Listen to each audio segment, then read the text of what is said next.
Before AVI, there was OSB. Before OSB, there was the Volunteer Graduate Scheme to Indonesia, which started as an expression of solidarity with the newly independent people of Indonesia. It was responding to an invitation from Indonesians for Australians to work with them in their country, living their kind of lifestyle and working under their direction. And that, in a sense, is what characterises the volunteer experience. When I came to the organisation in the 60s, I came out of an organisation which was very much about experiential learning. And the idea was that people must take responsibility for their own lives and you build from the grassroots up. And when I came across the Overseas Service Bureau and the Volunteer Graduate Scheme, those two philosophies came together for me. The Overseas Service Bureau was set up by some of the same people involved in the Volunteer Graduate Scheme and embodied those same principles. And it was set up to expand a program like that to more countries than Indonesia. So it very quickly expanded in terms of number of countries, numbers of volunteers, diversification of activities, many projects were being run, and it was also a time of innovation. The program has expanded greatly, not only since 1951, but particularly over the last 20 years, where we've seen a significant increase in the number of volunteers and a range of work that the volunteers do.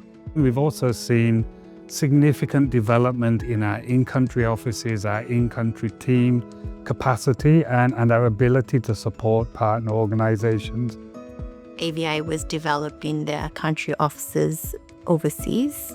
I was heavily involved in the training of local staff in Solomon Islands, PNG and Fiji, as well as the North Pacific, as more officers recruited staff.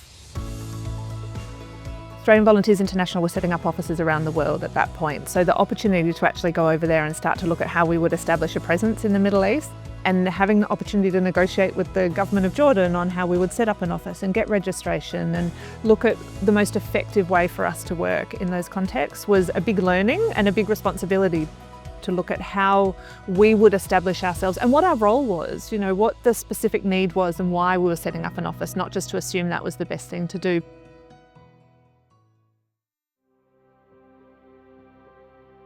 The Volunteer Graduate Scheme was very much about being amongst the people, living the life that the people that you were working with lived. So there was nothing lavish about it. And there was a determination as people were recruited into the scheme to only recruit people that were capable of embracing that kind of ethos. So they weren't looking for people that thought they had the answers. They were looking for people that had a learning attitude.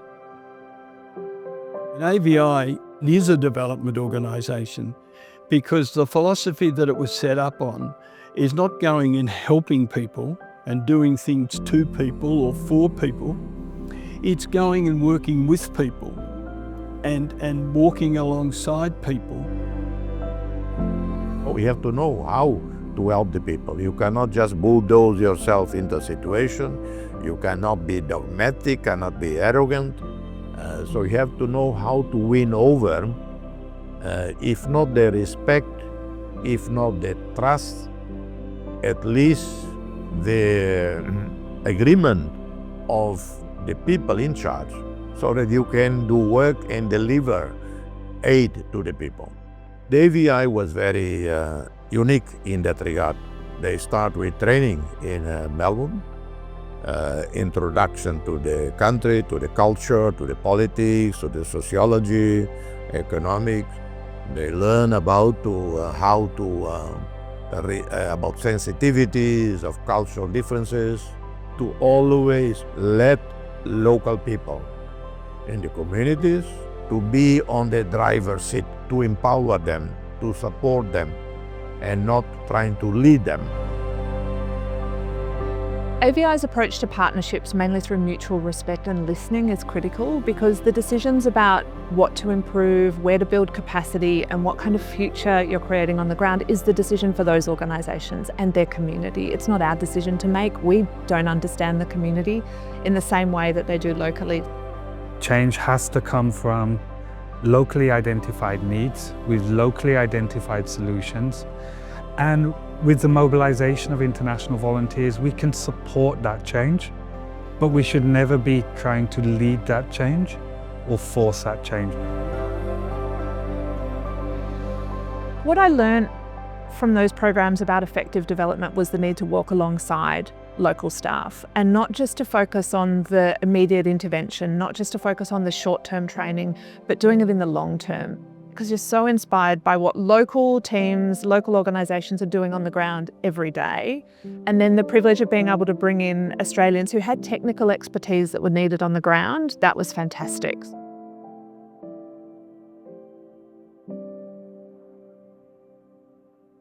In January 1975, I was assigned to go to the Goroka Hospital to be in charge of the pathology lab there as a medical laboratory scientist. And, you know, we would have some very, very sick children, very hard to bleed them, learning so much from my Papua New Guinean colleagues in the lab. I had an old man, Waiyaki, who didn't speak English, who worked in the lab in his bare feet, but he could take blood out of a stone.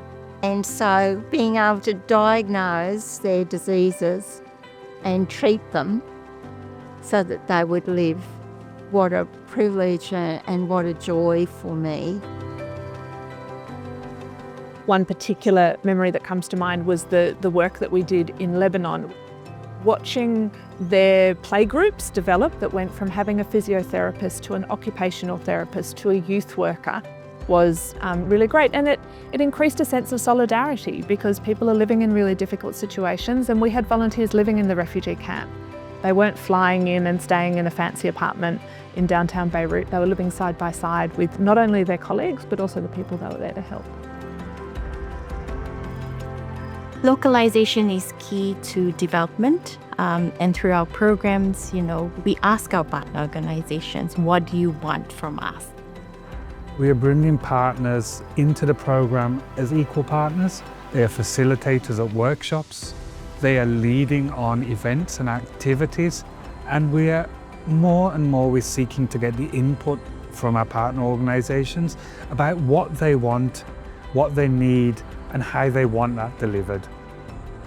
Sebagai lembaga penelitian independen, tujuan Semeru adalah mendorong perumusan kebijakan berbasis bukti yang pro masyarakat miskin dan inklusif. Semeru telah bermitra dengan AVI selama 20 tahun, sejak tahun 2001. Dan kami telah menerima lebih dari 20 sukarelawan Australia sejak saat itu. Hubungannya, ya kalau hubungan kerjanya, hubungan kerja yang profesional. Tapi di sisi lain juga ada hubungan yang merupakan hubungan personal ya, pertemanan, karena memang di Semeru itu kita budayanya kekeluargaan gitu ya, dan biasanya volunteer itu dapat beradaptasi dengan cepat.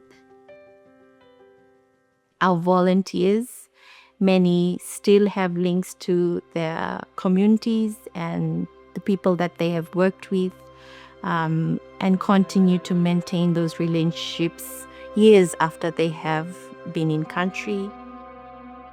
One of the greatest highlights were the friendships I forged in that time, and those have remained friends for more than 45 years now. The most memorable thing for me was the quality of the staff that I worked with and the volunteers that went away.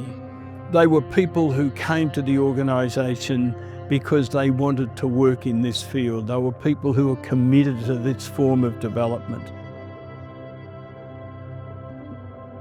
The volunteers of AVI are also diplomats, mediators, bridge builders, and they do fantastic work. Today, in the context of Southeast Asia, Timor-Leste is an oasis of peace, of tranquility. And you contributed to that. We couldn't have done alone. The benefits to Australia in these kinds of programs are immense. It's in terms of the relationships and the understanding through people-to-people contact. And the volunteer program is a really strong way of building that and recognising that, this is not necessarily the best of all possible worlds. There are things we can learn from other people and other places. One of the things that I loved was to recognise that there was a strategic advantage for Australia in closer ties with the Middle East, and using that to build those closer ties as well as support the local population. So there was mutual advantage there, because the more we learn about the Middle East and the more we have Australians understanding the Middle East, the less we are likely to stereotype it, dismiss it, or not understand it. Working with AVI brings a range of different values, both professionally and personally. But I think what it's taught me most is the value of not judging people, the value of sitting down with people, understanding what their story is and appreciating what they do within their communities. The experiences that I had, the understanding about people, the friendships I formed are immeasurable, and I wouldn't trade that. People are at the essence of everything we do at AVI. It is the recognition of how important relationships are, whether that be in country or in Australia, or with the partners, the communities, our staff, or anyone that we work with. Ya, kalau pesan saya sih jangan kehilangan kesempatan ya untuk bekerja dengan AVI, karena menurut saya AVI itu lembaga sukarelawan internasional yang terpercaya dan profesional ya, saya sudah buktikan.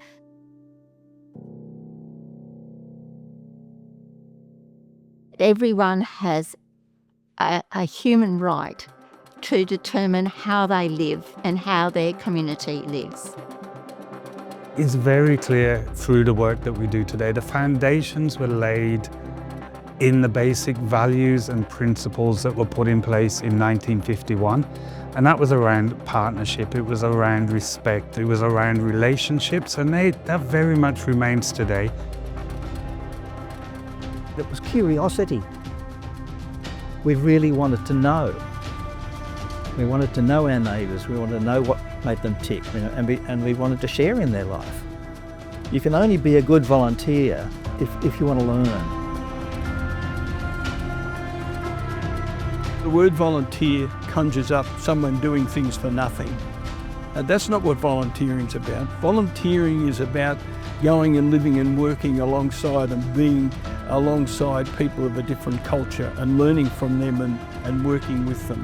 People who in the main understand they're not going there to change the world for these people, but it'll change their world.